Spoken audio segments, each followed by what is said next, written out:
మహాగణాధిపతయే నమః. ఓం గురుభ్యో నమః. ఓం శ్రీమాత్రే నమః.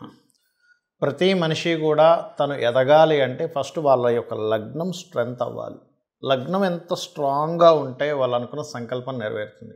అయితే మనకి పరాశర మహర్షి చెప్పినటువంటి ఒక సూత్రం పరంగా సర్వే త్రికోణనేతారో గ్రహాః శుభఫలప్రదాః అనేటువంటి ఏదైతే శ్లోకం ఉంటుందో ఆ శ్లోకానికి తగ్గట్టుగా ప్రతి లగ్నం వాళ్ళు సంకల్పం నెరవేరాలి అంటే అసలు ఏం చేసుకోవాలి అనేటువంటి విషయం ఇప్పుడు మనం ఒక్కొక్క లగ్నం రీత్యా మనం తెలుసుకుందాం.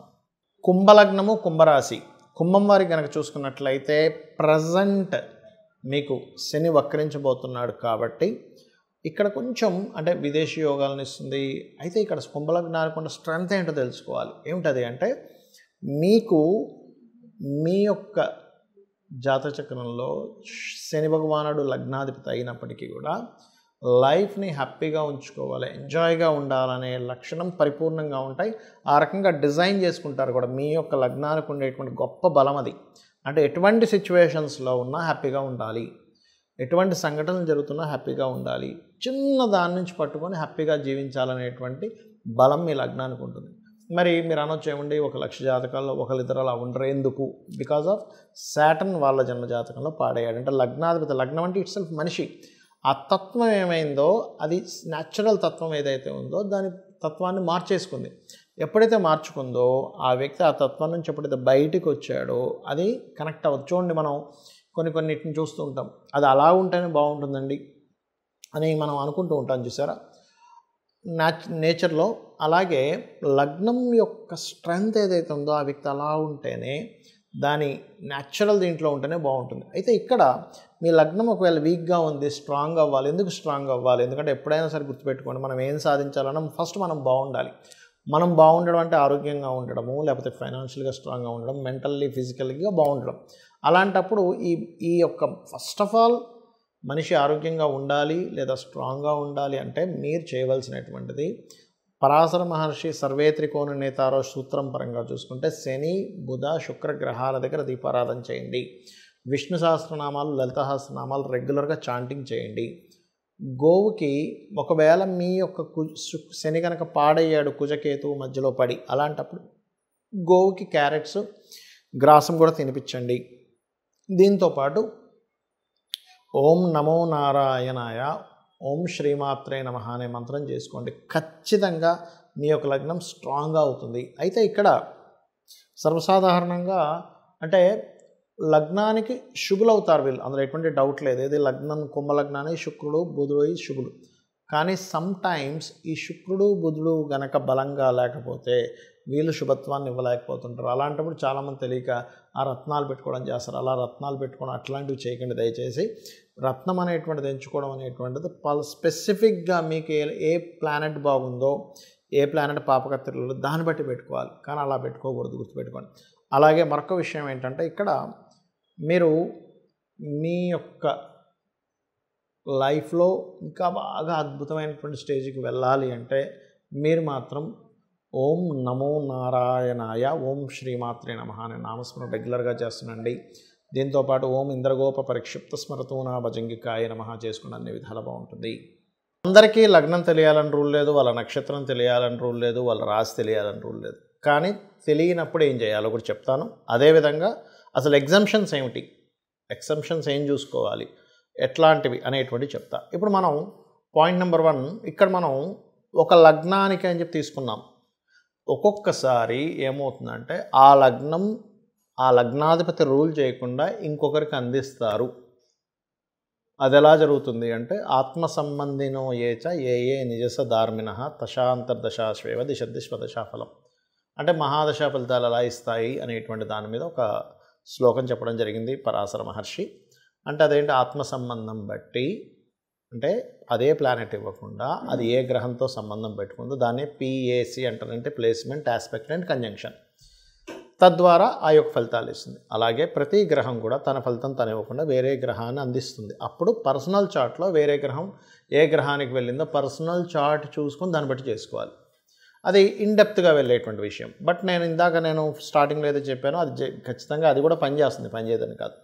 ఇక రెండో విషయం ఏంటంటే ఏమంటే నాకు నక్షత్రము, గ్రహము అంటే లగ్నము రాశి ఏమీ తెలియదు, అప్పుడు నేనేం చేయాలి అంటే ఒకటే చెప్తాను మీకు. నిత్యము సూర్య నమస్కారం చేయండి, మీ లగ్నం 100% స్ట్రాంగ్ అవుతుంది.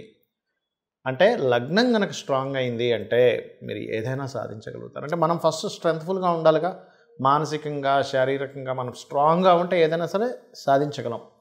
అతను విల్ పవర్తో అతను సాధించాడు, అతని యొక్క ఐడియాలజీతో సాధించాడు, అతను ఓపికతో సాధించాడని చెప్తూ ఉంటాం. అలా ఒక్కొక్క లగ్నానికి ఒక స్పెసిఫిక్గా ఉంటుంది. అవన్నీ ఇచ్చేది సూర్యభగవానుడు. ఎందుకు అంటే సూర్య నమస్కారాలు చేసుకుంటే ఇవన్నీ ఎందుకు వస్తాయంటే సూర్యుడి లోపలే అందరూ ఉన్నారు. బ్రహ్మ, విష్ణు, రుద్రులు, అమ్మవారు. చూడండి మనకి లలితసహస్రనామాల్లో భానుమండల మధ్యస్థ భైరవి భగమాలిని అని చెప్పడం జరిగింది. వాయుపురాణంలో మీరు కనుక శివలింగం లేదు మీ దగ్గర, శివునికి పూజ చేయాలనుకుంటున్నారు, సూర్యుడి మీద ఇలా వదలండి, నీళ్ళు వదలండి, అదే శివునికి చేసేటువంటి అభిషేకం అని చెప్పడం జరిగింది. అంటే ఏమిటి? శివుడు, అమ్మవారు, విష్ణువు, సకల దేవతలు, అప్సరసలు, అదేవిధంగా యక్షులు, గంధర్వులు, పితృదేవతలు, నాగులు, వీళ్ళందరూ అందులోనే ఉంటారు. కాబట్టి ఫస్ట్ చేయండి. రెండవది, ఈ యొక్క కలియుగంలో ముఖ్యంగా శాస్త్రాల్లో చెప్పినటువంటిది గణపతి యొక్క ఆరాధన, చండీ పారాయణము. చండీ మీరు వేలు ఖర్చు పెట్టి నా దగ్గర డబ్బులు లేవండి హోమమే చేయాలంటే అని అక్కర్లే.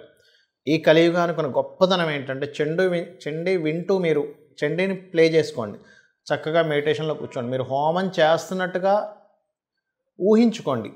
ఎందుకంటే కలియుగానికి ఉన్న చాలా గొప్ప విషయం ఏంటంటే మీరు ఒక మంచి పనిని ఊహించుకుంటే దాని ఫలితం వచ్చేస్తుంది. డబ్బులున్న అందరూ ఆల్రెడీ నా దగ్గర డబ్బులు ఉన్నాయండి అని మనీ ఉన్న వాళ్ళు నేను చెప్పేది కాదు. మనీ లేక ఇబ్బంది పడుతూ అయ్యో నేను అలాగా నా జీవితంలోనే ఈ అప్పులు ఎలా తీరాలి, మా పిల్లలకి చదువులు ఎలా చదివించుకోవాలి, నేను ఎలా ఎదగాలని తపన ఉన్న వాళ్ళు, మనీ లేని వాళ్ళ గురించి నేను చెప్తున్నా. ఆల్రెడీ డబ్బులు ఉన్నాయి, హ్యాపీగా చేసుకోండి. ఎందుకంటే మీరు ఎప్పుడు కూడా మనీ ఉన్నప్పుడు ఖర్చు పెట్టాలి, ఇంకో 10 మందికి దానివల్ల ఉపాధి కలుగుతుంది. లేవు, ఈ రకంగా చేసుకోవచ్చు. ఈ కలియుగా అనుకున్న గొప్ప ఇది. అదేవిధంగా మీరు ఇంకా బాగా స్ట్రెంగ్తెన్ అవ్వాలి, మీ లైఫ్ చాలా స్ట్రాంగ్గా మారాలి. ఎందుకంటే ప్రతి ఒక్కరికి ఉంటుంది, నేను నిరూపించి చూపించాలి, నేనంటే ఏంటో నేను నిరూపించి చూపించాలని ఉంటుంది. అలాంటప్పుడు దత్తాత్రేయుడి యొక్క ఆరాధన, సూర్యభగవానుడి ఆరాధన చేసుకోండి. గోవులకి గోధుమ రవ్వ మరియు అరటికాయలు ఈ రెండింటిని తినిపించండి. మీ లగ్నం ఏదైనా కానివ్వండి గుర్తుపెట్టండి. అలాగే క్యారెట్స్ తినిపించండి. దీంతోపాటు ఉదయం నిద్రలేచిన వెంటనే సుబ్రహ్మణ్యేశ్వర స్వామిని చూడండి. సుబ్రహ్మణ్యేశ్వర స్వామి ఏంటంటే కేవలం చూసిన మాత్రం చేత అతను అనుగ్రహిస్తాడు, ఇది గుర్తుపెట్టుకోండి. అలాగే మరొక విషయం ఏంటంటే ఇక్కడ మీకు ఇందులో చాలామందికి చాలా సందేహాలు వస్తుంటాయి. ఏమండి మరి నాకు ఇప్పుడు ఏలినాటి శని నడుస్తుంది, అర్ధాష్టమి శని నడుస్తుంది, అష్టమి శని నడుస్తుంది, ఇప్పుడు కూడా ఇది అప్లై అవుతుందా? ఖచ్చితంగా అవుతుంది. అయితే ఎప్పుడైనా గుర్తుపెట్టుకోండి, ఏలినాటి శని, అర్ధాష్టమి శని, అష్టమి శని నడిచేటప్పుడు చాలా సింపుల్ టెక్నిక్. రెగ్యులర్గా ఆంజనేయ స్వామి ఆలయం కానీ, సుబ్రహ్మణ్యేశ్వర స్వామి ఆలయం కానీ, గణపతి ఆలయం కానీ, నరసింహస్వామి ఆలయం కానీ, లేదా అమ్మవారి ఆలయం కానీ, లేదా శివుని ఆలయంలోకైనా రెగ్యులర్గా వెళ్తుంటే ఆ దోషమే పనిచేయదు పెద్దగా. అంటే శని అనుగ్రహిస్తాడు అక్కడ. ఎందుకంటే మీరు చూడండి, మనకి వెంకటేశ్వర స్వామి దగ్గర అందరూ సకల దేవతలు వచ్చి వాళ్ళు నమస్కరిస్తుంటారు అంటుంటాం. మరి మనం కూడా వెళ్ళి అక్కడ నమస్కరిస్తున్నాం అనుకోండి, అప్పుడు ఆ దోషం అనేటువంటిది పడకుండా మనకు ఆ కర్మ ఆ యొక్క భక్తి మార్గంలో ఉండడం ద్వారా దగ్ధం అవుతుంది. ఇక మరొక విషయం ఏంటంటే ఇక్కడ నెగటివ్ అస్సలు ఇంక మైండ్లో పెట్టుకోకండి. అందరూ చేసే పెద్ద మిస్టేక్ ఏంటంటే నాకు ఈ మహాదశ నడుస్తుంది, కలిసి రావట్లేదు అనుకుంటూ ఉంటారు. ఏలినాటి శని నడుస్తుంది అందుకే కలిసి రావట్లేదు, లేకపోతే నాకు పలానా సర్పదోషం ఉంది అందుకే కలిసి రావట్లేదు. ఇది మర్చిపోండి. నా జన్మ జాతకంలో ఈ ప్లానెట్ స్ట్రాంగ్గా ఉంది, నా దగ్గర ఈ స్కిల్ ఉంది, నా దగ్గర ఇంత ఓపిక ఉంది, ఇంత టాలెంట్ ఉంది, ఇంత క్రియేటివిటీ ఉంది, దాన్ని బాగా తలుచుకోండి. బికాజ్ ఆఫ్ మన సబ్కాన్షియస్ మైండ్ ఏదైతే ఉందో, మనం ఏదైతే మనలో ఒక శక్తి దాగిందో దాన్ని తలుచుకోవడం ద్వారా అక్కడి నుంచే మీకు అద్భుతాలు జరుగుతాయి. కాబట్టి నిత్యము లలిత చదువుతూ నేను చెప్పినవి చేయండి. ఖచ్చితంగా మీరు అనుకున్నటువంటి స్టేజ్కి మీరు చేరుకోగలుగుతారు. శ్రీమాత్రే నమః.